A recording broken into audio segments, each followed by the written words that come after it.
안녕하십니까? 오늘 내가 실험하면서 느낀 성공하는 고리식술 비결이란 주제로 말씀을 드릴 고려대학교 안암병원 구강아간면외과의 전상호입니다. 오늘 말씀드릴 내용은 크게 인류 질병 치료를 위한 보건과학 연구 과정에 대해 간단히 먼저 설명을 드리고 저의 실험실 경험과 임상 경험을 바탕으로 성공하는 고리식술의 중요점 몇 가지를 말씀드리도록 하겠습니다.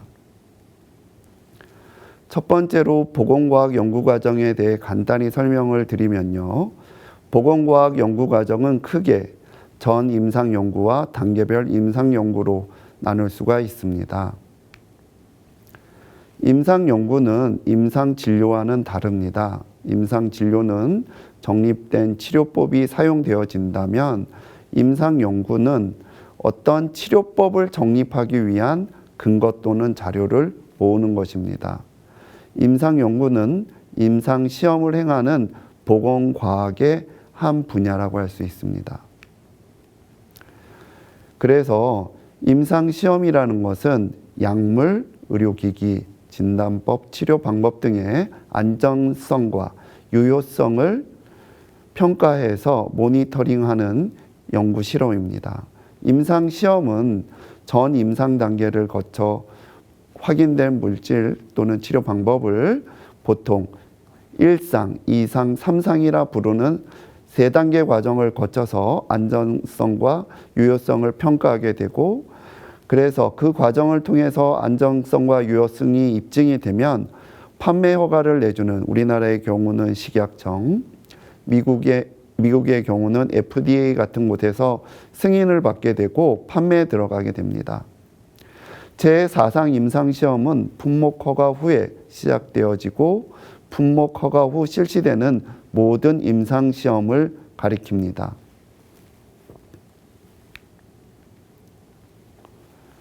본격적인 이제 강의 내용에 들어가서 보면요. 시판 임상시험 연구 예시를 제가 했던 실험 예시를 한번 들어드리겠습니다. 제가 이 실험을 하게 됐던 계기는 시중에는 여러 가지 고올 이식제가 많이 있는데 제가 임상을 시작해서 얼마 안 됐었을 때는 물론 제 임상 실력이 부족한 점도 많았겠지만 어떤 재료를 선택하느냐에 따라서 임상 결과가 조금 상이하게 나오는 경험을 했던 적이 있습니다. 그래서 시중에 유통되고 있는 여러 가지 재료들을 제가 한번 주사전자 현미경과 공초점 레이저 주사 현미경 등을 이용해서 한번 어떤 차이를 가지고 있는지, 구조적, 물질적 차이가 있는지 한번 분석을 했던 경험이 있는데요. 그 경험을 한번 말씀을 드리겠습니다. 여러 가지 고올 이식제 중에서 시중에 있는 소뼈를 이용해서 만든 이종골, 그 제노그라프트 메테리얼들만 모아가지고 한번 주사 현미경을 찍어봤습니다. 그래서 주사전자 현미경 쌤을 찍었었을 때 모습을 보시면 이런 식으로 기공이 차이가 나고요. 기공 사이즈가 차이가 나고 보시면 크기의 차이들도 이렇게 있는 걸 볼 수 있습니다. 어느 회사 거는 굉장히 크고 어느 회사 것들은 작고 기공이 없는 것도 있고 기공이 많은 것도 있고 그 다음에 구조나 형태 자체가 많이 상이한 거를 볼 수가 있습니다. 좀 더 확대해서 보면요. 이런 식으로 기공을 가진다는 것 자체가 어떤 임상적 의미가 있는지는 아마 아시는 분들은 많이 아실 겁니다. 이러한 그 인터커넥션 포어 시스템 자체가 혈관 재형성화에 굉장히 큰 도움이 되고 골 재생에 역시 영향을 미친다고 알려져 있습니다. 그래서 이제 제가 실험을 해서 찍은 사진을 보시면 이런 기공 이식제의 기공이 조직 사진에 이렇게 담겨 있는 걸 보실 수 있는데요. 이렇게 이식제 안에 있는 기공 안으로 골 형성이 잘 이루어져 있고 그 가운데에 혈관이 들어가 있는 것을 볼 수가 있습니다. 그래서 인터커넥션 포 시스템은 골 이식제를 고르는데 중요한 요소인 것을 알 수가 있었고요. 좀 더 확대해서를 보면은 똑같은 소뼈를 가지고 재처리를 하기만 했는데 모든 제품들마다의 서페이스 텍스처가 다른 것을 확대를 해보면 알 수가 있습니다. 500배 확대했었을 때 두 제품을 보면요. 요건 좀 시중에서 많이 쓰이는 제품이고 요것도 많이 쓰이는데 보시면 알겠지만 이렇게 서페이스가 고온에서 만들어지면서 이렇게 문드러지는 양상을 하고 있는 이식제가 있는 반면에 다른 거는 텍스처가 이렇게 좀 울퉁불퉁하게 콜라겐 번들이 살아있는 모습을 하고 있는 것을 볼 수가 있습니다. 그래서 이런 서페이스가 표면이 굉장히 매끄러운 것과 어느 정도 거칠기를 가지고 있는 이식제의 차이를 눈으로 확인할 수가 있었고 이거를 공초점 현미경을 통해서 분석을 해보니 실제로 매끈한 애들은 평균 표면 걸치기 값이 RA가 1.0 정도 되는 거에 반해서 결과가 좋았던 이식제는 이 RA 값이 2.124 요 RA 2점 초반대는 아마 아시는 분들은 잘 아시겠지만 요새는 임플란트 서페이스에 어떻게 보면 하나의 스탠다드가 된 SLA 서페이스가 가지는 표면 거칠기랑도 비슷한 표면 거칠기입니다. 이러한 표면 거칠기는 오스테오블라스트 셀의 진 익스프레션에 영향을 미친다고 잘 알려져 있고요. 그래서 표면의 거칠기가 조골세포의 분화 및 그 다음에 오스테오이드 미네랄라이제이션 형성에 굉장히 중요한 역할을 한다는 것을 실험을 통해서 알 수 있었습니다. 그래서 적당한 거칠기를 가지는 서페이스와 인터커넥션 포 시스템을 가졌던 이식제가 좋은 재료를 선택함으로 해서 좋은 치료로 이어졌던 경험을 했었기에 이렇게 한번 간단하게 설명을 드리고요. 전 임상 연구에 대한 저의 경험의 시작은 제가 2008년부터 2010년도까지 미국 하버드에 연구년을 다녀오면서 본격적으로 시작이 됐다고 할 수 있는데요. 저에게 전임상 연구, 동물 실험에 대해서 많은 가르침을 주신 분이 요 가운데 계시는 마일런 네빈스 교수님이십니다. 요거는 재작년에 제가 그분이 여신 ISPRD 심포지움에 가서 이분이 쓰신 책을 가지고 사진을 찍었던 사진을 기념으로 넣어 보았고요. 제가 하는 동물 실험 모델은 옛날에는 개 실험도 하고 토끼 실험도 하고 다양한 동물들을 가지고 실험을 많이 했었는데요.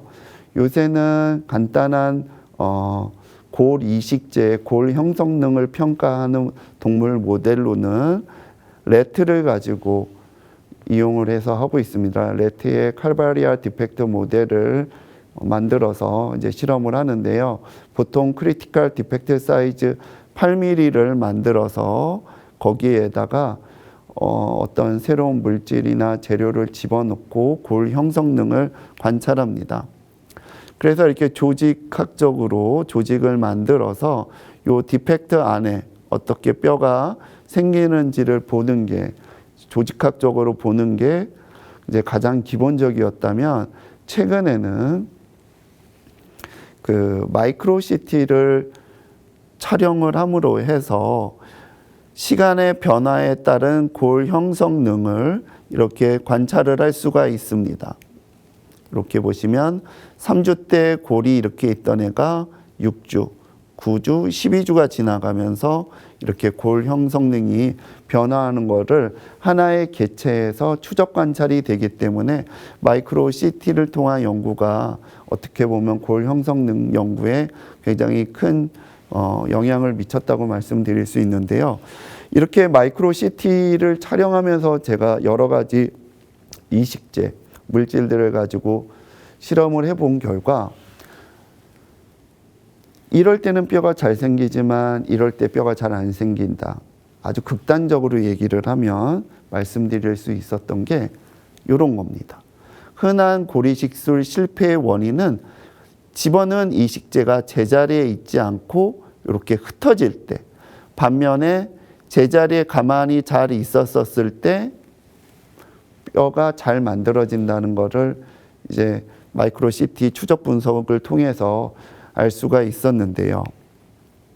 그래서 이러한 파티클 본을 움직이지 않고 제자리에 잘 두는 연구와 방법이 임상에 적용했었을 때 중요하다고 생각을 합니다.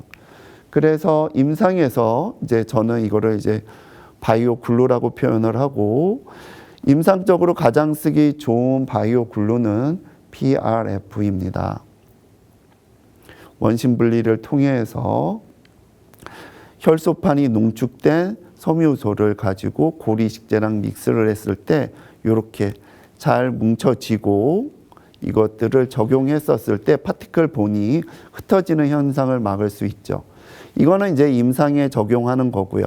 제가 이제 실험실에서 했던 내용을 조금 오늘 또 설명을 드리면, 저는 홍합 접착 단백질을 가지고 바이오 글루로 이용하려는 연구를 오래전부터 지금까지 꾸준히 해오고 있는데요. 홍합에 대한 그 연구는 사실 2006년, 7년 이때쯤 네이처와 사이언스에 실리면서 많은 과학자들에게 알려지기 시작했습니다. 이게 멀티펑셔널하게 메디컬 분야에 이용되어질 수 있는 되게 좋은 소재라는 게 2000년 좀 지나면서 이제 밝혀지기 시작을 했고요. 그런데 시험 초기에 보면은 이 시약을 사는데 1ml의 가격이 100만 원이 넘었습니다. 그렇기 때문에 시험을 원활하게 하기에는 시약값이 너무 비쌌는데, 제가 안식년 그러니까 연구년 갔다 와서 2012년 정도쯤에 우리나라의 포항공대에 있는 차영준 교수님께서 홍합 접착 단백질을 대량 생산할 수 있는 기술을 개발했다는 게 신문 기사가 실린 것을 보고, 제가 이제 포항에 직접 내려가서 교수님과 연구 미팅을 하고 이제 공동 연구를 시작했습니다. 그래서 이제 공동 연구의 결과가 이렇게 접착제 개발했다는 첫 번째 논문이 나오게 되었고요. 치신보에 2015년도 1월 호에 이렇게 실리기도 했었습니다. 그 첫 번째 논문이 이거였습니다. Engineered muscle bioglue as a functional osteoinductive binder for grafting of bone substitute particle to accelerate in vivo bone regeneration. Journal of Material of Chemistry B라는 조은전에 실렸었고요. 제가 이제 처음 접착 단백질, 홍합 접착 단백질을 이용한 실험을 계획했었을 때 가장 많이 사용되는 이식제 중에 하나인 DBBM과 이제 믹스를 해봤고요. 믹스를 해봐서 그 펑셔널 오스테오 인덕티브 바인더로서의 기능을 보았습니다. 뭉쳤었을 때 수중에서도 이렇게 잘 흩어지지 않는 것을 우선 확인할 수가 있었고, 리얼타임 RT-PCR을 했었을 때도 MAP 그룹이 컨트롤 그룹보다 높게 나왔고, 세포 실험을 통해서도 역시 세포가 잘 분화되고 미네랄라이제이션도 잘 일어나는 것을 볼 수가 있었습니다.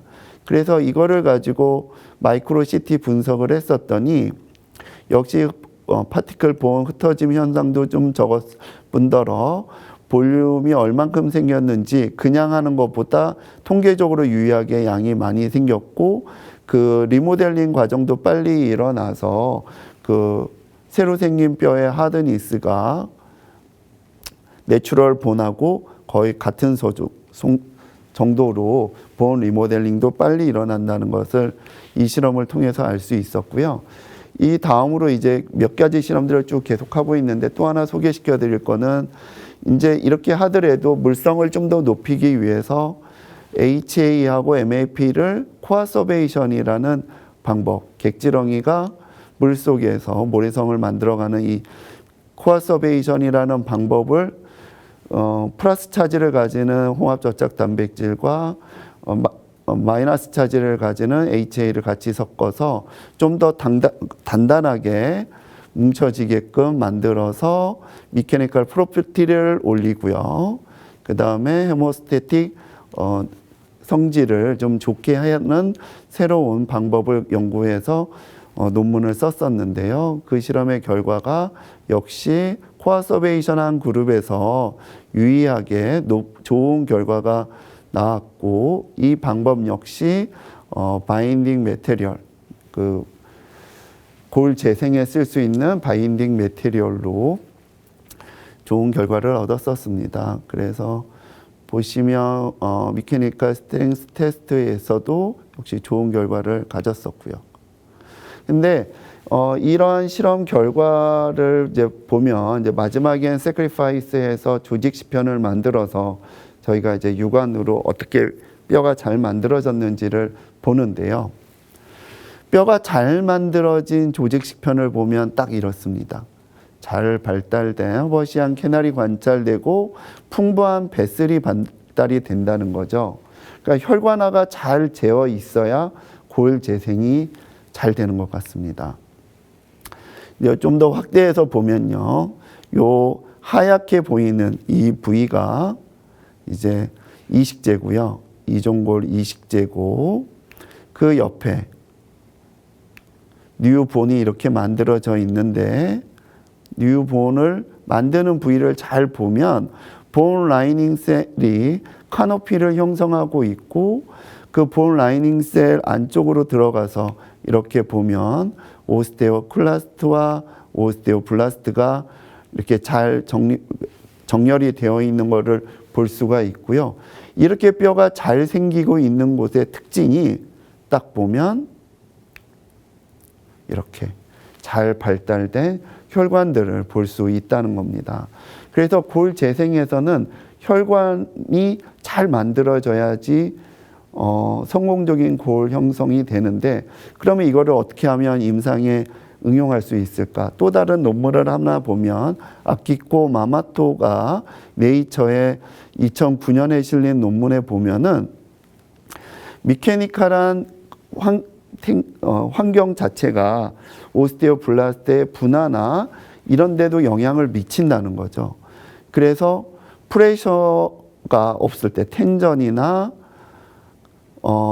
프레스가 있으면 엔지오제네시스가 잘 안 일어나고, 그걸로 인해서 블러드 서플라이가 잘 안 일어나니까 골 형성도 잘 안 일어나고, 반면에 프레셔가 제로에 가까우면 빠르게 엔지오제네시스가 일어나면서 혈액 공급이 잘 되니까 골 재생이 잘 된다는 겁니다.